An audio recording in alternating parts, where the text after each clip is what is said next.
Hi there. I wanted to share with you some lesson ideas for this amazing book, What's in the Witch's Kitchen, by Nick Sherratt. So got all this through the thing, what's in the toaster in the witch's kitchen. Turn left, oh, it's a ghost, or turn it right and it's toast. So this is great. So what I wanted to do is give students a way that they can kind of recreate that story, retell it, get lots of practice in the language, and maybe add in their own little creative twist. So here's just a couple ideas. Maybe at the beginning, before they even see the book, you might do a prediction exercise. What do they think might be in the witch's kitchen?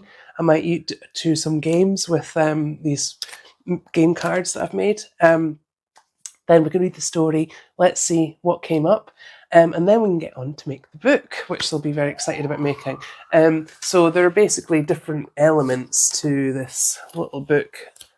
Say there's lots of different templates for this, but they've got your main pages, and then you have these kind of folding pages. So there's opportunities there to practice. So they could do a treasure hunt to find the main pages. They could be recalling the sequence of the story. So what was first? It was the fridge, and then after the fridge, what came after the fridge? I can't remember. So what's in the witches? What's in the witches? What's in the witches? Bowl! And they find the bowl page. So they collect all the pages and we stick them together. Now I've got folding pages for these that are printed with the different things on them, or you could just give them bits of paper like this and they fold them into three. I've got one with guidelines, so it's you can support the ones who are not as able to do the folding into three yet. But yeah, they would basically just glue those into there, and then because I want to get even more practice in, I'm going to use just the blank pages and the cut and paste pictures, and then we're going to have a little shop. So they can write on the back, make a shopping list. You probably can't see that very clearly because I've done it in pencil. Or you can give them, so they've got the page with different items on it, and they can go shopping. So we can have a little shopping role play. So we can still practice. Can I have the toast, please? Can I have the ghost, please? Can I have the eyeballs, please? And they can play at being shop assistants and buying things from the witch's kitchen and get their objects. And then I think I want to give them free choice about what they're putting in different areas. Now there will be there can be a reading exercise in this. So if you see, well, this is a choose your own. So they can write fridge and then stick fridge. But you could do it like a literacy activity. So they've got fridge here. So, okay, then they're having to think again and recall and find the fridge, stick the fridge on, and then they can decide what goes in. So this might not be the same as the book, or you can make it the same as the book. It's up to you really what you want to practice with them.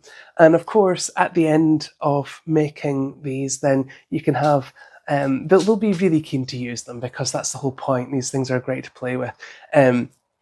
Either in pairs, retelling their story. They can find out what's similar, what's different.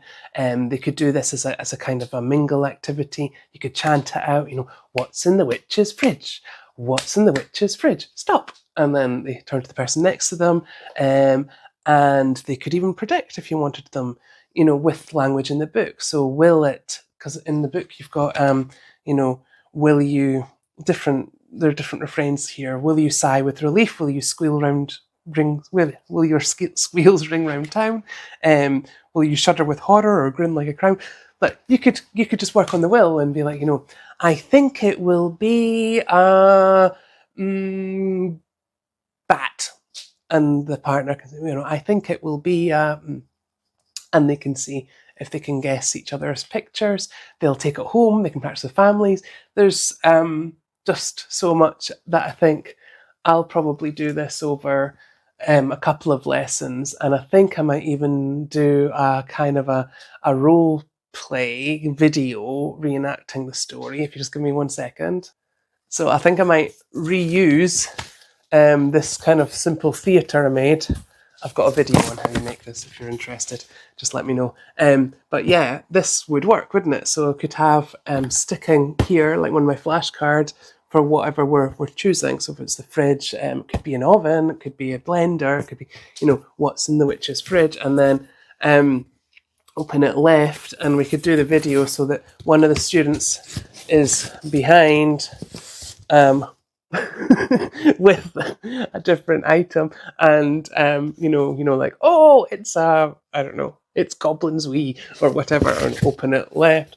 So we could make kind of a fun video that I think they'd be quite excited to do. And yeah, so there's quite a few ideas there. I wonder what you think. What sort of ideas? Oh, I even forgot, sorry to tell you, there's a surprise page. So yeah, this is another bit where they can get creative.